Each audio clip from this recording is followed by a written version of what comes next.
Ambermax Expo 2026. Ambermax het begin met 'n expo. Ons het 'n groot behoefte van mense, van boere, van kliënte gehad om by mekaar te kom en te sien wat se nuwe trend is in die mark, wat se implemente, wat se banke, wat se gifstowwe,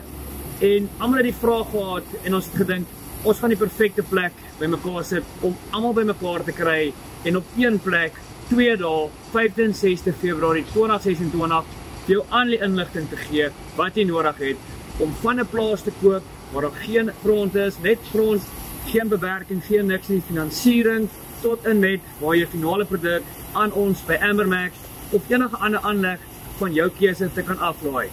Hier by ons bring ons mense by mekaar, ons deel inligting, ons maak dit 'n feestelike dag, 'n feestelike naweek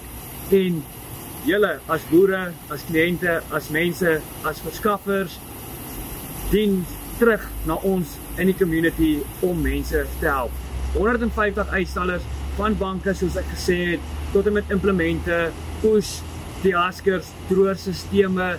al jou elektroniese bewyse, klein goedjies, groot dinge, bokse, verpakking, alles wat jy aan kan dink wat jy nodig het om jou die perfekte en die gemaklikheid te gee in wat jy doen, is hier by ons. Ons stel 150 uitstallers uit, tente, ons het vir Davie Rood, 'n ekonoom wat inkom om met jou te gesels, om vir jou te sê, wat is die nuwe trend, wat sien hy het jare se ondervinding in die Macadamia bedryf, in die bedryf oor die algemeen. Ons het sprekers wat elke liewe uur, halfuur optree, met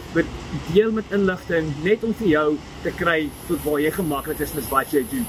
So vir Bartlo wat vir ons kom sing donderdag aand, 'n lekker stage, was 'n kontant kroeg beskikbaar ook, so ons het 'n lekker feestelike aand donderdag, waar almal lekker kan sit en jou storie deel, hier by ons, by Ambermax, waar ons die geleentheid skep om vir julle dinge makliker te maak. 2026, 5de, 6de Februarie, moet dit nie misloop nie, alles wat jy kan aan dink, is hier by ons, en dit is alles net om julle te help, om julle bedryf, julle industrie, en alles vir julle te vergemaklik. Sien julle die 5de en die 6de Februarie 2026, Ambermax, Witrifuur,